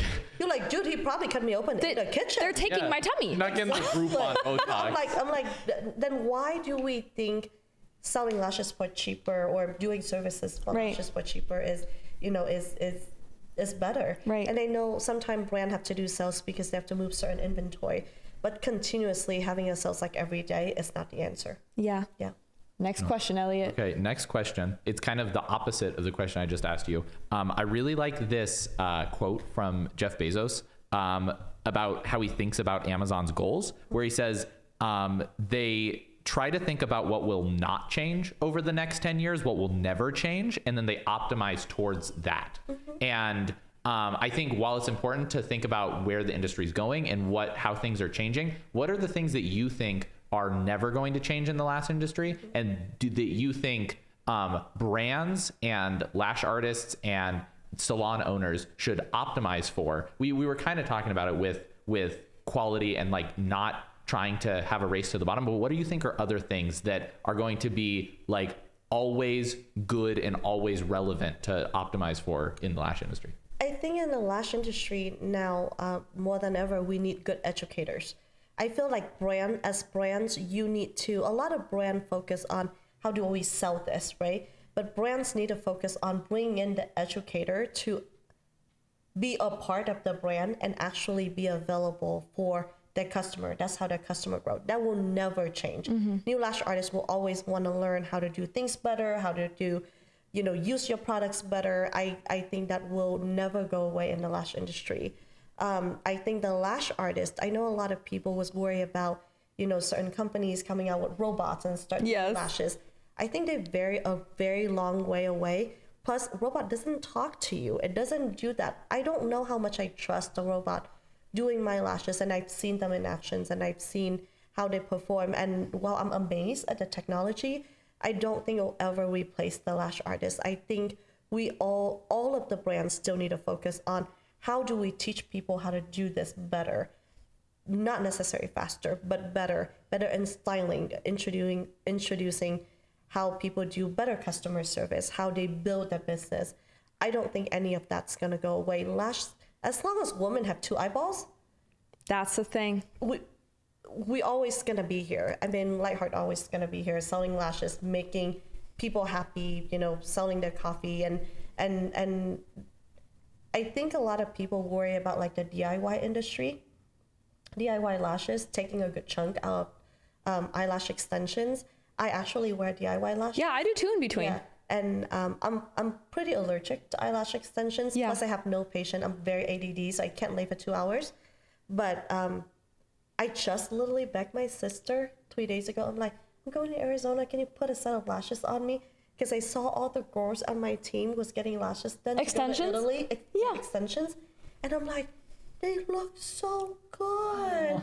And though I love my DIY, there's nothing makes you feel like a fluffy set of eyelash extensions. I think they both have their place, and they're like complementary industries. Yes. And I think there's a place for both of them.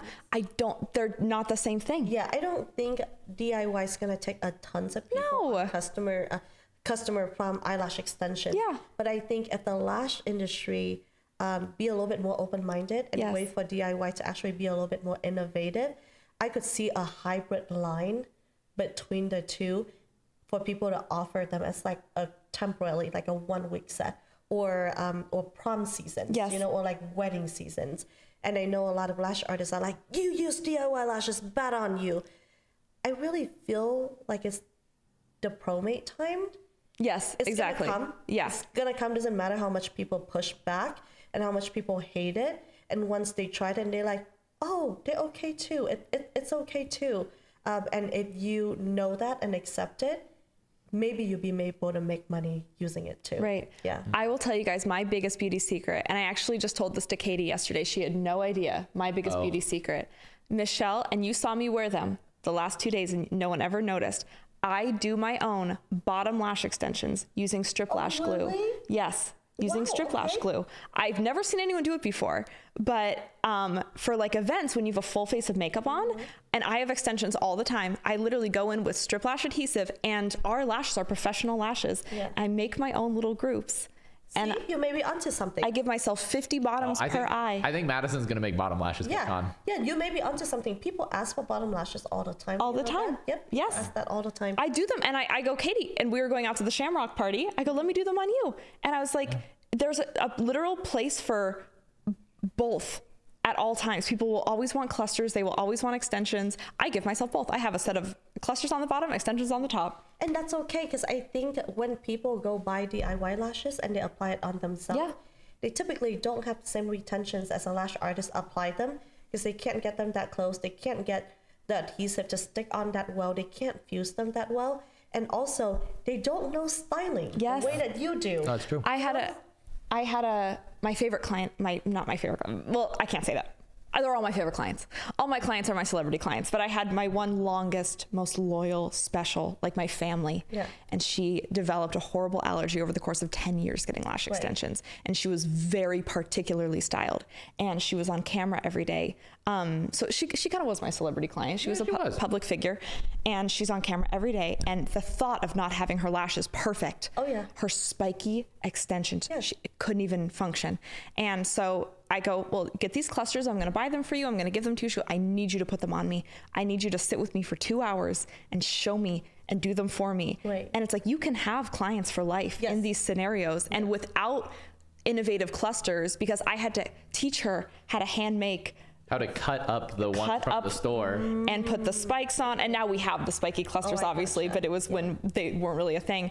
And teach her how to map them and show her how to put them on perfectly. So I think the two will completely, live in harmony together. I think so too. And I think, I see a lot of lash artists push back, and I think it's okay to be open-minded. Yeah, exactly. It's okay to take, you don't have, but also a lot of lash artists have no lashes. Do you notice that? I do. Like lash artists, unless they go to like an event like the IOE or like LashCon, then they'll actually get extensions. But other than that, like when I was a lash artist, I looked like I have fish eyeballs all the time.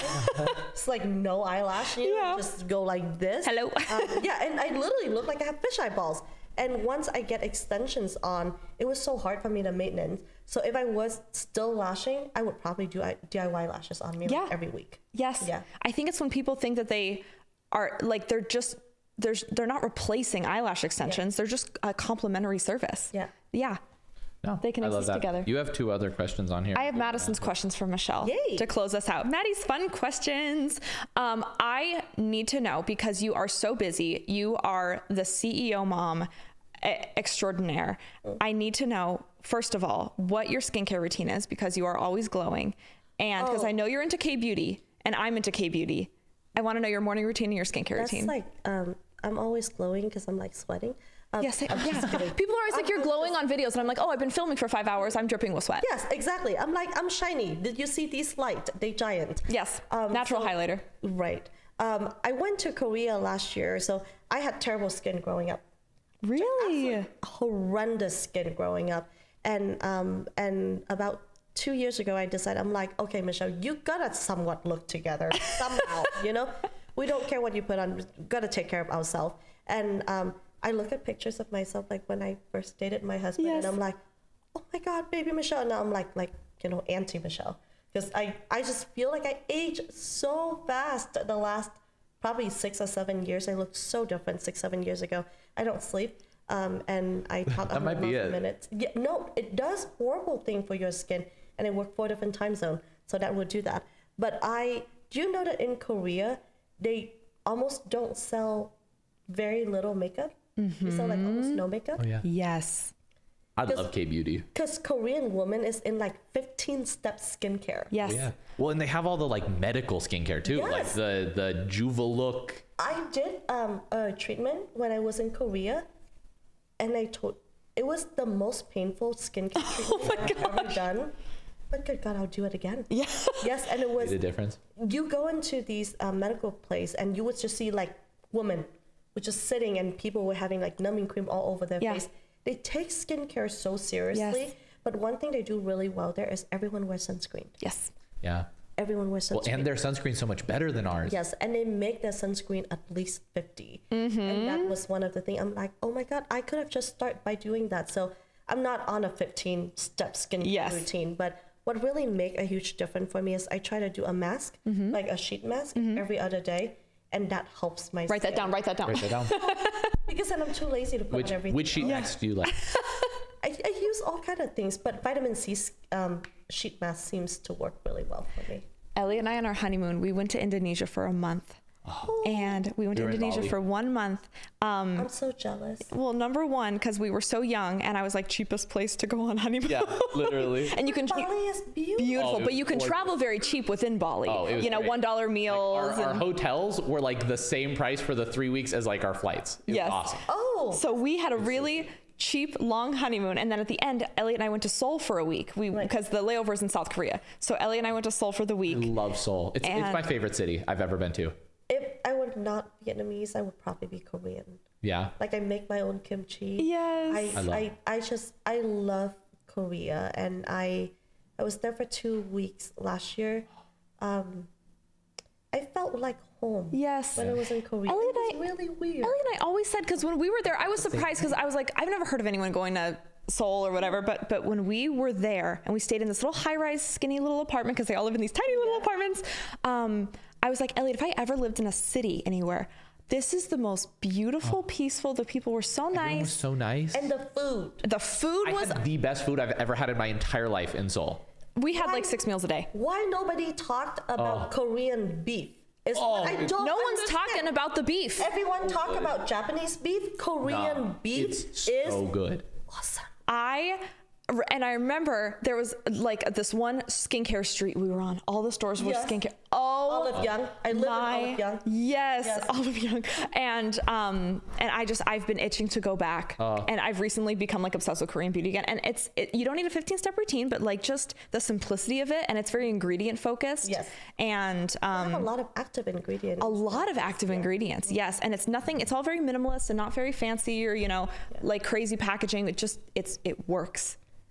True Korean skincare is actually very affordable. Yes. It is. It's so Skincare cheap. like us, yeah. It's crazy. I bought $1,000 medical grade skincare routine last year, and my God. my skin was never worse. I mean, I bought skincare jar where I thought, I'm like, this is it. It's so expensive. It would change my life. Yes. And it doesn't. And I had better result using a $15 bottle of toner. Right. You know. And a lot of the medical grade, you have to go through the purging stage, which I totally get. On the other side, you are glowing, but I don't have time for the purging stage. Like I'm on. Madison's problem is she would start the purging stage and then stop after like 2 weeks and then restart the purging stage. And so she just had We should bad be skin. friends. Yes. That's literally what I do. Yes, and I can't do it, and then I have to restart. So now I have my Korean. I use like an oil cleanser, and Ellie and I we double cleanse with our oil. The oil Yes. cleanser The is oil so cleanser. good. I use my toning pads, my vitamin C and they toning smell so pads, good. and Michelle, I leave them on. Like 2 and then 1. 2, and also I hate wearing makeup. I never wear makeup on the daily. Ever. Really? Nope, never. And yesterday, because I was at Good skin though. because of my simple because of the KB. and so yesterday I was we were all wearing makeup for ILE, because we're talking to people and whatever, and then the moment ILE ends, we put the booth in the car. We were walking to Yard House after ILE. Madison was rubbing it off in the parking I lot. take my Korean toner pads. I'm at Yard House ordering chicken tenders and a Shirley Temple with my toner pads. The toner pads are everything. Yeah. And then sunscreen. But see, like here we don't use toner pad almost at all. Yes. And what kind of toner pad do you I use Anua, the brand I Anua. use Medicube. Medicube. That's what I use. Yes, that's what I use. They're in the cube, and it's the yellow tub. Yep. Wow. Yep. Dang. Oh yeah, you have that. Yes. Oh my gosh. I use the Medicube pads. That's crazy. They're the best. So I'm looking at like a line of add-ons things, and it has a lot to do with like cosmetic makeups and other things like that. So I'm going to Korea probably later on this year. You should go. I'll come. You get to see all the manufacturers making. I'll be there. Our adhesive manufacturers in Korea, and I would love to add on. Yeah, so like I went there to see all the manufacturers that make Korean skincare. Yeah. And I walk into this place and I'm like, is this real? Because I walked in, they literally, it looks like Google, Yes. like headquarters. Really? They literally is like, everything is white. It's like an Apple store. Apple Store on steroids. Yes. Literally. And everyone's like, have a clipboard. And everyone's sitting in a corner. Everyone has a badge. You have like a It's insane. I don't understand. But then I learned that they make probably about 60% of skincare product that comes from Korea, from that one manufacturer. Wow. So that's their headquarters, and then they have manufacturers all over the world. And it was insane. It was very eye-opening. I joke and I say like, hey, sometimes people go to PLA's headquarters and it's like, oh my God, if you're not careful, you get lost. And then I'm like, oh yeah, it's a decent size. Yeah. And then I went out in the world and I'm like, It's nothing. PLA's nothing. I'm like, this is one tiny little rice bean, and it's so Yes. it's so crazy out Yes. there. So, And the which is first cool. time we went to Korea, I have to tell this story. gosh. I have to, because the Korea trip was so funny. We have this month in Bali, and then we go to Seoul, and it's our honeymoon. We just got married. We're so happy. And we wake up the next day, and Elliot is on his deathbed. I've never seen him. so and not Did just, you get food poisoning? no, he got dengue fever Dengue fever. in Bali. Have you heard of dengue fever? Seriously? Yes. Okay, so I never got tested because I was like, because we tried to go to the like doctor, but we couldn't figure it out. But not, it was like, but it was all not Korean. sick, Michelle. His I know, deathbed. but I had every single symptom, and so it lined up, and also the fact that Madison didn't get You it. diagnosed yourself? I diagnosed myself, but I'm pretty sure I'm scared to go back to Bali. Like before we go back to Bali, I'm gonna get like tested and like see if I have like the antibody. But Michelle, on our honeymoon, little 21-year-old Maddie and Ellie goes, just go without me. Just go shopping without me. Go to the restaurants without me. Go to whatever. And I'm little 21-year-old Maddie alone. I leave our apartment building and I'm walking through Seoul alone. She was trying to find me like some like. I was foraging. I was trying to vitamins. find Elliot some vitamins or ibuprofen or anything because we didn't have anything. And no one understood me. And I was Google translating and I went to a 7-Eleven and I go, do you have emergency? Do you have vitamin C? You can Anything? imagine like Maddie. It's like, because Maddie would stick out. Yeah. Like if she was I walking in did. Seoul, like Yes. if I was walking in Seoul, nobody would care. But like Yes. they would notice. Oh yeah, and she was 21. And I was scared. trying to nurse my, because Michelle, he wasn't sick. He was truly on his deathbed. He lost like 15 pounds in a few days. No, he was literally. he looked had never- ill. that was the I sickest saw I've the ever been. life drain from his eyes, and I called Elliot's mom. I'm in Seoul alone. I was sitting on a patch of grass. Yeah. And I called your mom, and I go, Karen, I don't know what to do. I'm so scared. I want to get him back. Like I need to get him on this flight. I'm so scared. And I come back to the room, and obviously I couldn't find any medicine. So I come back. I'm like, do you want boba and ramen? No, she literally came back with gas station ramen. Me trying to be a nurse, I go, I got gas station ramen. I got you boba. No, it's better than nothing. Yeah, watch some anime. You'll get better. We'll push our flight back. There's nothing boba and ramen can't fix. And you know what? He's fine. You know what? I got. Did you eat it? Well, Yeah. it was, Nurse Maddie, back to health, I lost baby. like so much weight. I was like, I didn't want to, but I was like, I need to eat something. And Elliot's on the plane. He just looks like a ghost gosh. fighting for Luckily- his I feel life. like boba, dairy, all kind of foreign things, and I just lost 15 pounds, but it's good. Oh my gosh! So did you get better then go home? Yeah. We Luckily, pushed we had to push we pushed our flight back by like a day, but luckily I was like starting to get better. I was only really sick for like 2 days, and then I started to get better, but I didn't. feel So great. we need a redo for Seoul for you because Oh yeah. I had the time of my Oh life. yeah. Oh my gosh. No, because the first day we were in Seoul, greatest day of my life. It was incredible. It was so good. Only one day. And you One got day, sick? and then Yeah. he was Good on. Lord. So 1 week I for had me. I had one good day. No, you have to redo So was amazing. Yes. For me. Oh my gosh. Yeah, we were there for a little bit over 10 days, and my husband wanted to come back. My husband used to be in the military, so he was in Korea. He's stationed in Korea for a year. Really? Yeah, Oh my so it gosh. feels like he was coming home. Oh, I Oh love my that. gosh. No, when Probably we visited all his ex-girlfriend. I bet he did. that guy. No, when we a year ago, because oh my gosh, the other thing about Korea that I love their bidets. The like Oh my fancy. gosh, you are such oh a my gosh, fancy little literally, man. No, You should- I bought one. Same. You bought one? Same. They're The life-changing. heated one. No, the heated one. Yes, the heated one. Did you get it from Costco? No, I got the one from Costco. No, I got mine from Amazon. So like they have this seated, and they, I don't know, it has warm water. It has like, Oh my blowing. It's incredible. Korea It's lives life-changing. 50 years. Yes. ahead They do. Of, No. of us, which is In crazy. every way. Elliot is such a bougie boy, and It's so funny. I told her, I was like, if someone told me I had to get rid of my car or my bidet, I would keep the bidet. I picked my bidet. Thank you. See? I'm a simple gal. I'm a real simple gal. Madison doesn't use it. Madison will. You got to convince her. Oh my God, it's the coolest thing. And so my husband does this.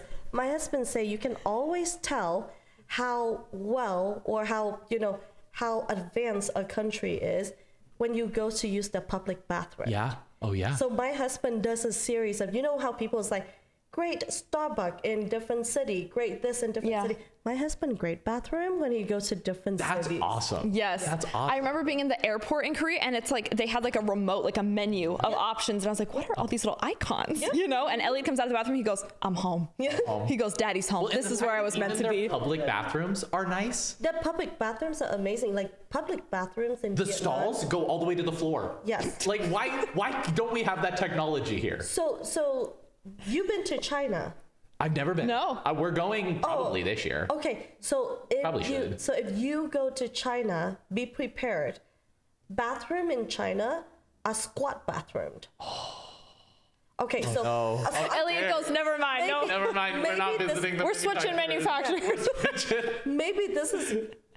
maybe you guys won't air this. You guys choose. But good God, I grew up in Asia. So I'm like, okay, I mean, I'm not a fan of squat bathroom. I could do it. It's fine. Yeah. But I went with Jordan, and Jordan was born and raised here. Yeah. And Jordan's like 6'2" tall. Bathroom in China is tiny. You know how hard it is for like someone who's 6'2" to squat in a bathroom when you've never squat before. No. I'm like, Jordan, I feel for you. He's doing gymnastics. I'm sorry. This is where we are. And he's so easygoing. He's like, it's fine. Figure it out. But I'm just like, if I'm 4'10" and I'm having a hard time, I was born and raised in Asia. Good God, I don't know how you guys do it, but bathroom in China is a squat bathroom. No, when I was in high school, I went on like a mission trip to Russia, and they have squat bathrooms too in Russia, like a bunch of them. And it's like that's surprising to me, right? Yeah, I mean, Russia's. Don't tell a Russian this, but they're basically part of Asia, I mean, it's there, but it was like half of them are like regular toilets, but then half of them, like especially public ones, they were all squat bathrooms, and it was my nightmare. It was so difficult. I was like, I did not have a good time with that. But then the first time I ever went to Korea was when we had like a long layover going back from Russia, and then cause our flight was delayed. And so like Korean Air got us like rooms at like the Hyatt, like near the airport. And we walked in and I was like, this is heaven on earth. Korea is the best place in the world. I ordered food when I was in Korea.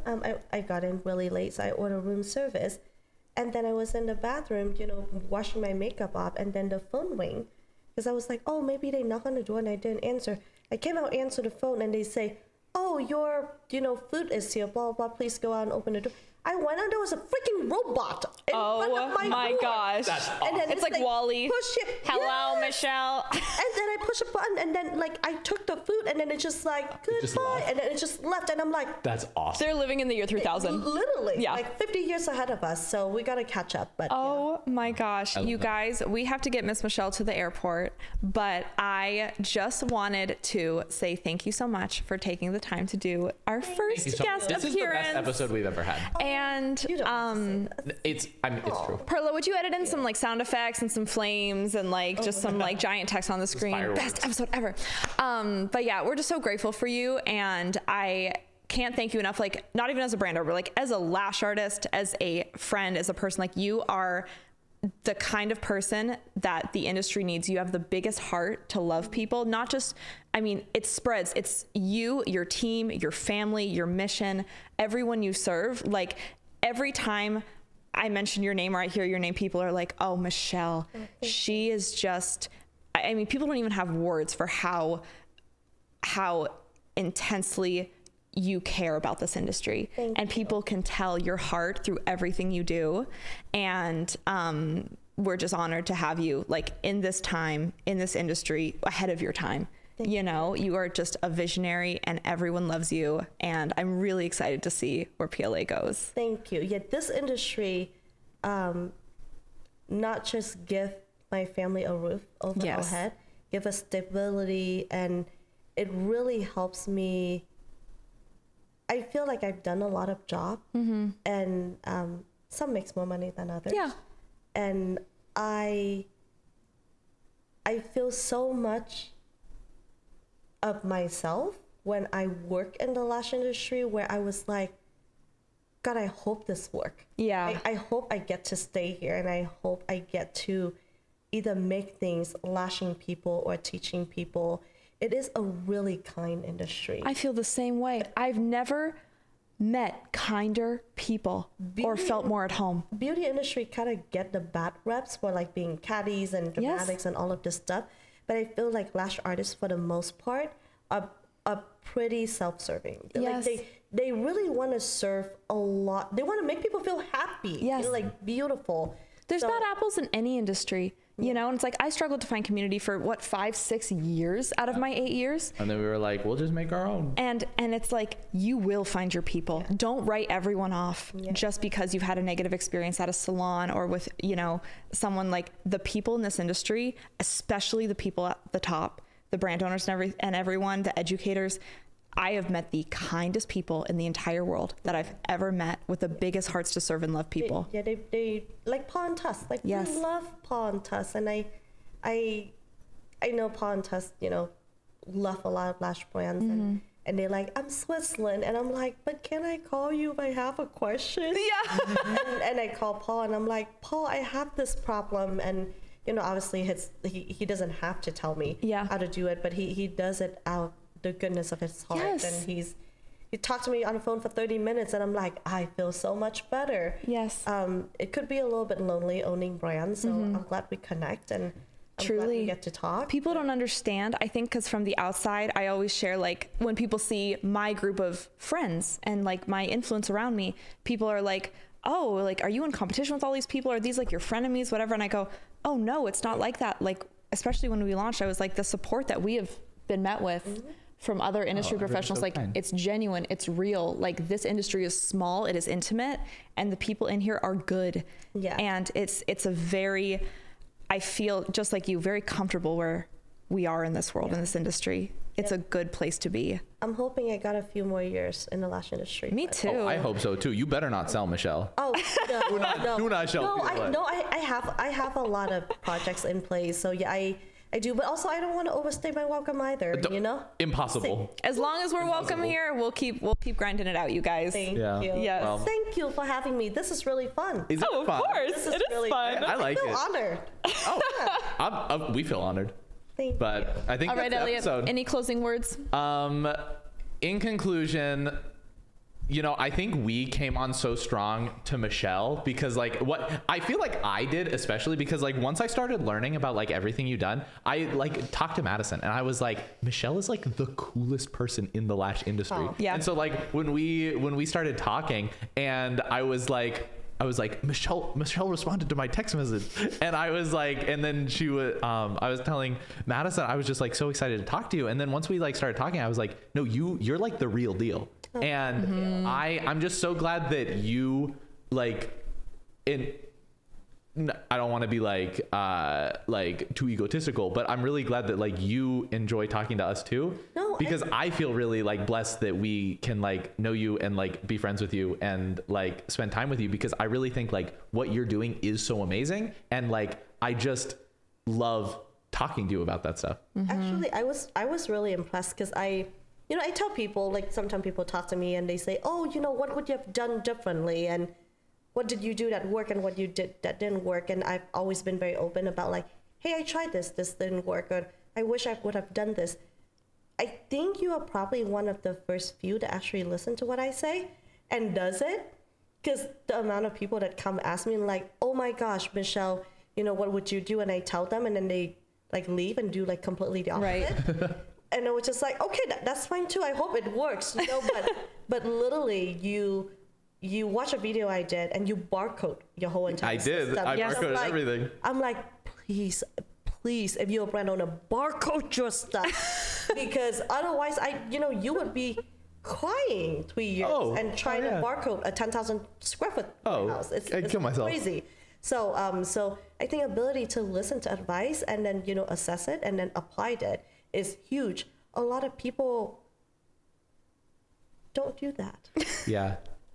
No, I get that. I mean, even in my lash classes, people are like, give me advice. And I will spend an hour after class giving someone advice. It's dark outside, because I'm like, this could change their life. They do the complete opposite. Sometimes they don't, sometimes they do. You don't really want to give them advice anymore. Yeah, but the ego is too big. They can't hear anything Right. else. So I know you guys will go so far. Thanks, Michelle. And your launch was one of the launches that I was probably really excited. I'm terrible at social media, but I get on social media, so then I get to see like how you guys are doing. Your stories that you share is very inspirational and very heartwarming. So thank you. Yeah. Elliot's not really on social media, but in the past few years that we've been like growing our education and brand and everything, it's so funny because he went from this account that had photos from middle school, and now he goes on his explore page. It's only eyelashes.